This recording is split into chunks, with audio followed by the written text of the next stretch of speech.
When you get your new roof, the last thing that you're probably thinking about is the warranty. Why would you? It's brand new. But I'm telling you what, the first time you have a problem with that roof or something doesn't go exactly as expected or that big storm rolls through, a warranty may be something that you're thinking about.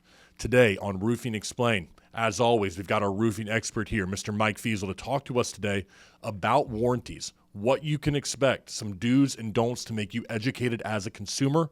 Warranties, they are a big part of the roofing game, and we're going to make you an expert here in the next 10 minutes. Mike, thanks so much. Thanks for having me. Man, I tell you what, warranties are not something that anybody's thinking about doing when they're standing on the sidewalk looking up at that brand new roof. It's like, warranty, I'll deal with that in 5 or 10 years, right? Right.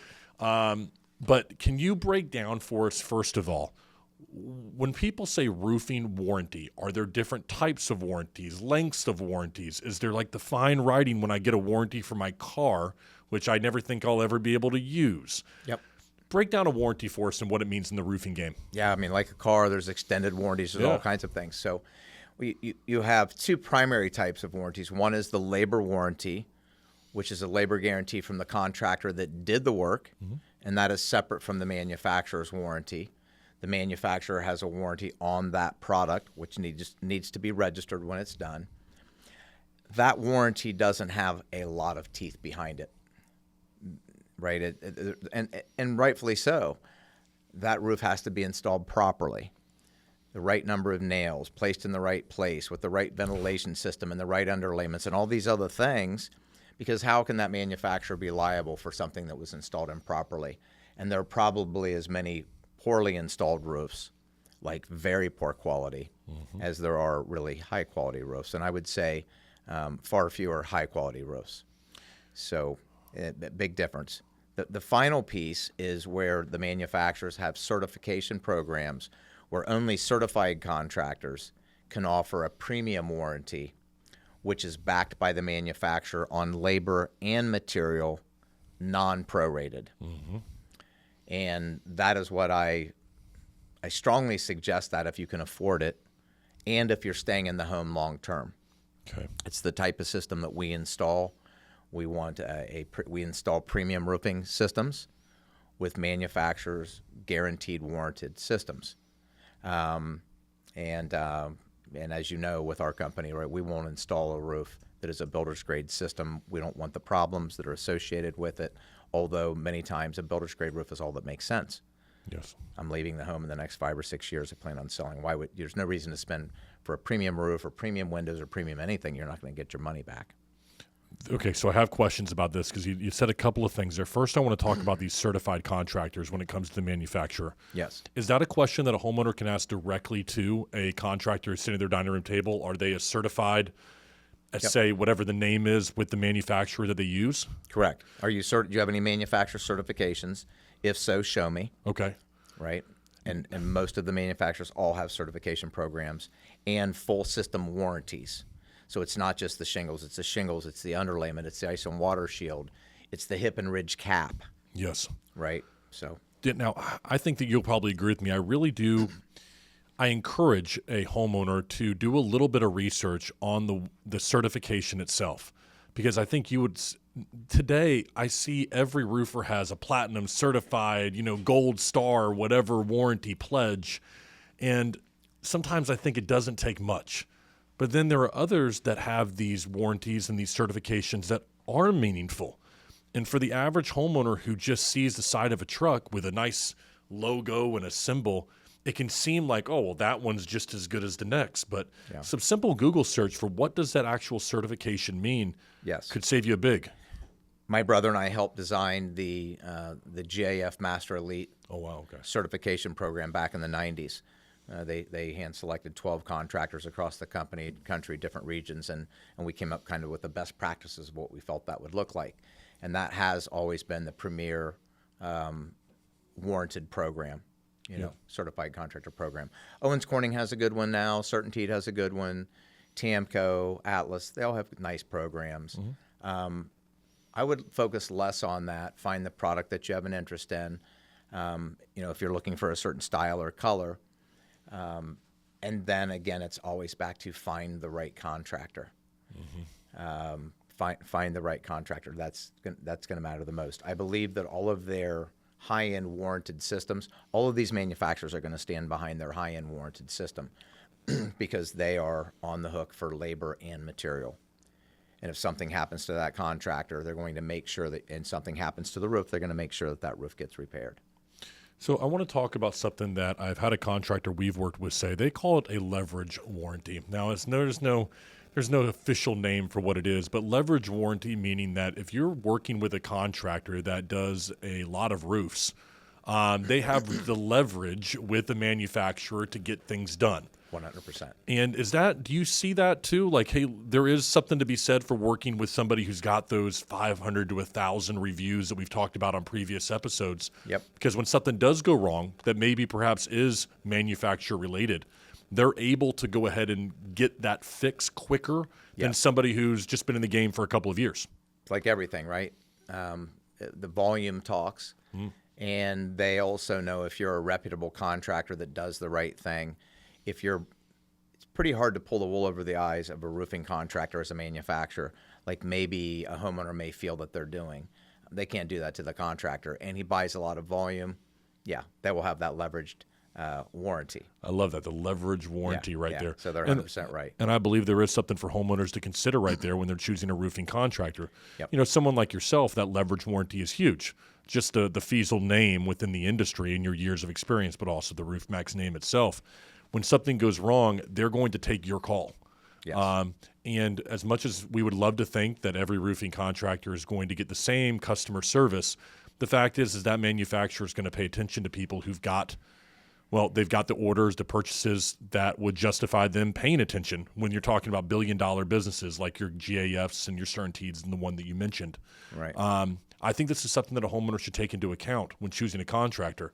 Do they have the leverage if something does go wrong for a manufacturer to pay attention to them and their home? When you first started, you may have not had that leverage warranty, when you get started. But as you've grown, and of course, Roof Maxx, and you have that ability that others don't have.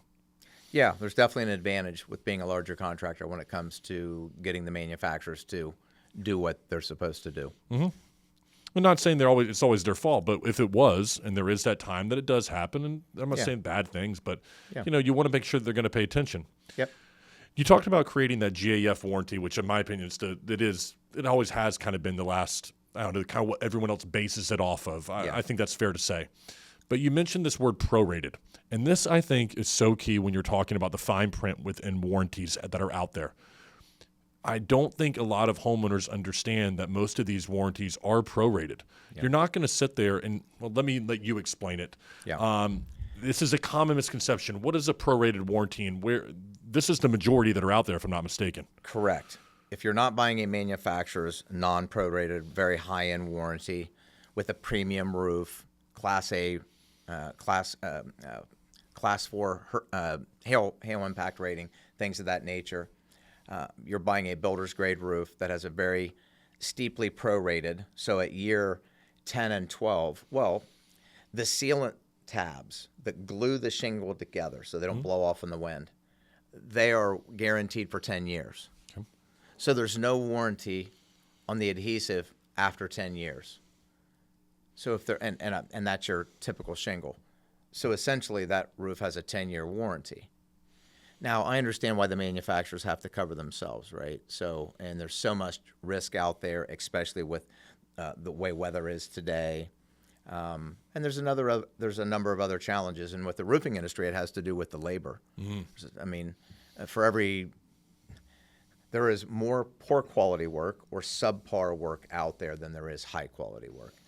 And it's the nature of our industry. It's very fragmented. So the manufacturers are doing what they need to do to protect themselves.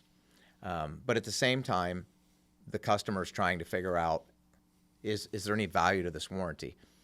Shingle warranties have very little value unless you're buying the full system, integrated system with a certified contractor and you're buying that. Then there's value in that. Well, let's just, because I know the homeowner is going to be watching this who maybe they recently had somebody come to their door and make a presentation. And Mike, what they're going to say. We got a 50-year shingle. I've seen these out there, 40, 50-year warranties. Yep. I want to know your opinion about them. I have said that they are BS. There is no 50-year warranty on a shingle. Yeah. I really believe that it doesn't allow a homeowner to compare apples against apples here. Why are manufacturers saying this? And what is the truth behind these large 50-year warranty things? Can you shed some light on that, please? It's mistakes that the industry made some years ago. It's not the people, it's not the CEO and the people running these companies today that have inherited this problem from 2 decades ago. Mm-hmm. But I remember when 30-year products weighed 320 pounds per 10 by 10 area or per roofing square. Today, and that was a 30-year product, and it lasted 30 years. Today, that product is marketed as a 50-year or a lifetime product and weighs 220 pounds. Wow. You know, I've 33. I've heard Dimitri say even less than 200 pounds. Mm-hmm. So it's very hard for the manufacturers to get out from underneath that. At the end of the day, today's product is most of the architectural, not the premium architectural, but the builder's grade baseline architectural shingles, dimensional product. It's a 20-year.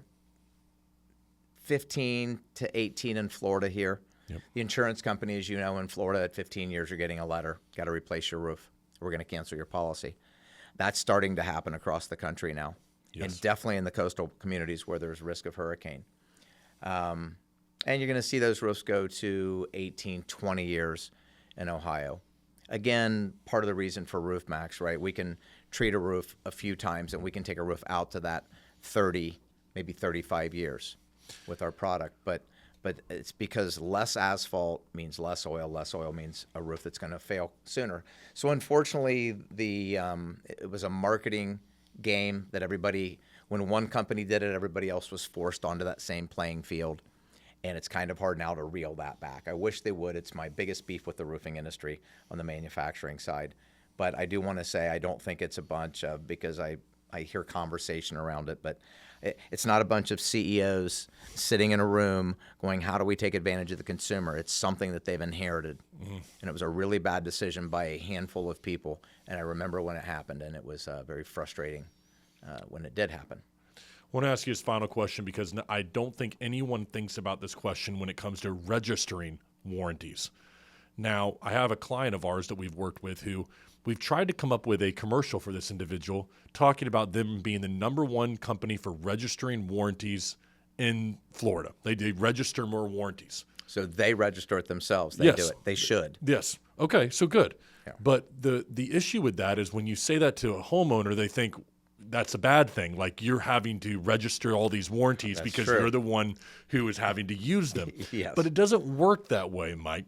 And so are there times that you've seen where a warranty isn't even valid because it wasn't registered? I mean, more times than not. This is unbelievable to me, and I've heard this myself. More times than not. Also, the warranty does not transfer over unless you jump through some hoops to make that happen. Like from owner to owner. Yes, in many instances, the manufacturers won't allow that. Period. So, but yeah. So just another make sure your contractor or somebody is registering the warranty. The contractor should register the warranty, in my opinion. Yes. At minimum, give the paperwork to the homeowner so that they can register it, but just do it for them. I mean, it's the business you're in. Register it, send them a copy that it's been registered, and you've done your job. Not enough people think about the warranty. They think it's just automatic because they put the roof on, but it is not that way. No. So I would encourage an individual, make sure that you are asking for that unless it's being given to you. And usually there's a customer service process with a good company that's going to be able to, after the fact, send that. But if you don't have it, you recently got a roof, you better be asking where that thing is, because if you need it and the time comes, they're going to be looking at you like, I don't know what warranty you're talking about. Yeah. And if you don't think they're going to try to get their way out of it, if they can, come on, folks. So register those warranties. Man, there's a lot of good stuff right here. Talking about prorated for certified 50-year manufacturer labor. There is so much here to go back and watch, everyone. I really hope that as you get that new roof, you're thinking about the warranty. Mike just alluded to it a minute ago. Believe me, you're ripping off a third of your home and replacing it. Things can go wrong. It takes just that one nail. It takes one small error for that warranty to be what saves you and your home. Don't skip on the warranty, everybody. So get out there, talk to your contractor about it, be direct, and ask the questions and do your research. You learned it here, right here on Roofing Explained with your roofing expert, Mr. Mike Feasel. We will see you next time.